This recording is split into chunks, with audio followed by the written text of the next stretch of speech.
The developing story this hour, KPMG CEO Trevor Hoole has resigned along with 6 other executives as the auditor withdrew its so-called rogue unit report.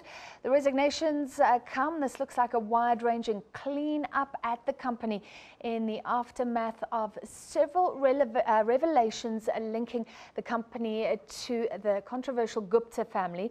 The South African Revenue Service, SARS, also commissioned KPMG to probe allegations of a rogue unit allegedly set up when former Finance Minister Pravin Gordhan was at the helm of SARS. Today, the audit company said it was wrong on the Gordhan rogue unit report.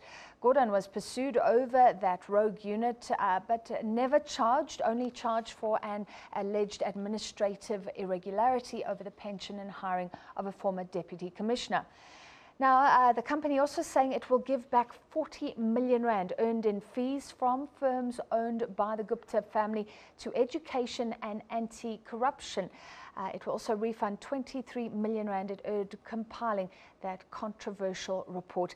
So this is an incredible action, I guess, from KPMG, perhaps fitting as it battles to save its reputation in the wake of claims linking it to the Gupta family, in the wake of several companies cutting ties with KPMG over that. Well, for more, I'm joined on the line now from Limpopo by Iraj Abedian, who's the CEO at Pan African Holdings. And Iraj, thank you for joining us. You, in fact, resigned as a board member of a company because it did not fire KPMG. You've been very outspoken. Just give us that background first. And thank you very much, and greetings to the listeners. Yes, I engaged over the past 3.5 months with KPMG to find the facts, and the more I engaged them, the more it became clear that they are in the wrong, and they refuse to accept that up until today that they have been in the wrong. And they've been in the wrong not just for audit violation of audit procedures. I'm referring to the audit of the wedding, the famous wedding, but also they have been wrong and totally unethical in terms of their SARS report, which has caused huge damage to South African brand, to South African society, to South African governance institutions. And they do not want to accept that. So they've done the necessary thing now, but it's not sufficient. A lot more has to be done to rectify the damage that they have caused. What do you think needs to be done? I mean, this is quite wide-ranging.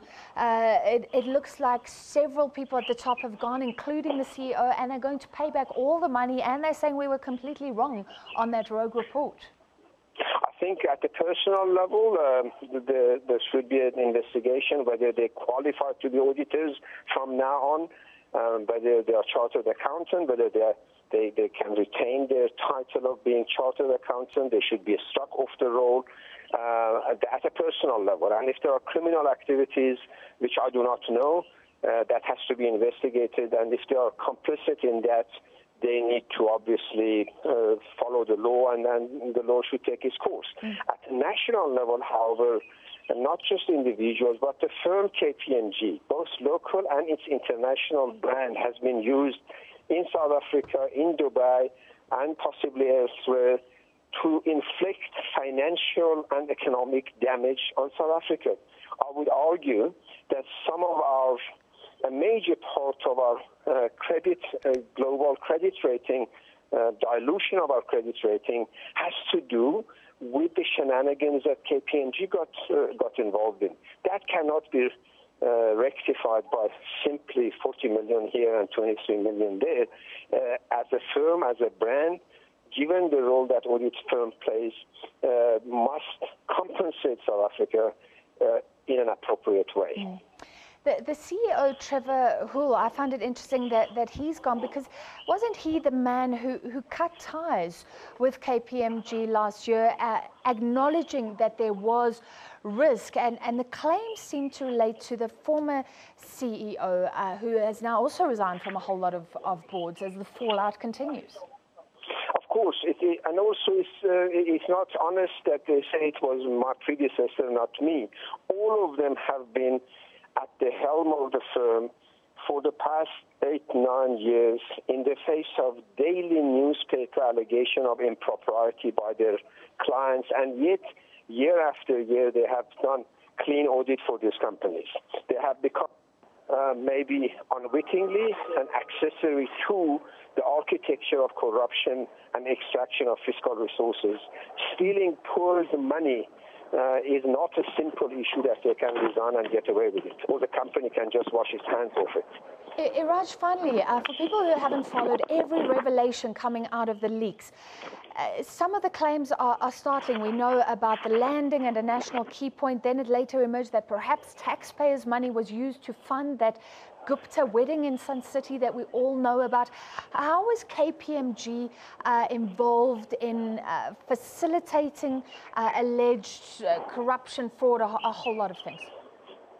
Look, I've written in my piece, and KPMG does not deny, their own report verifies that their advisors helped establish these entities in Dubai for the so-called round tripping and tax evasion, not just at a national level, but at a global level. These are facts. These are not accusations and allegations. So KPMG over the past, call it decade almost, use its technical global capability to establish entities in Dubai, enable round-tripping of funds, then come back home here and audit some of its related party entities, give them clean audits in the face of what they knew exactly what the funds were doing, what the round-tripping from Free State to Dubai back to Waterproof was doing. All right, thank you so much for your time this afternoon. Iraj Abedian from Pan African Holdings on the line from Limpopo, and we wanted to speak to him. He's resigned from a board that did not, of a company that did not cut ties with KPMG. Its reputation battered in the wake of the so-called Gupta leaks, the emails showing how perhaps KPMG facilitated some risky business on behalf of the Gupta family. That wedding, just one controversial aspect. It's also pulled back entirely from a report that law enforcement officials used at one stage to pursue the former finance minister, Pravin Gordhan. He's saying it's still not enough.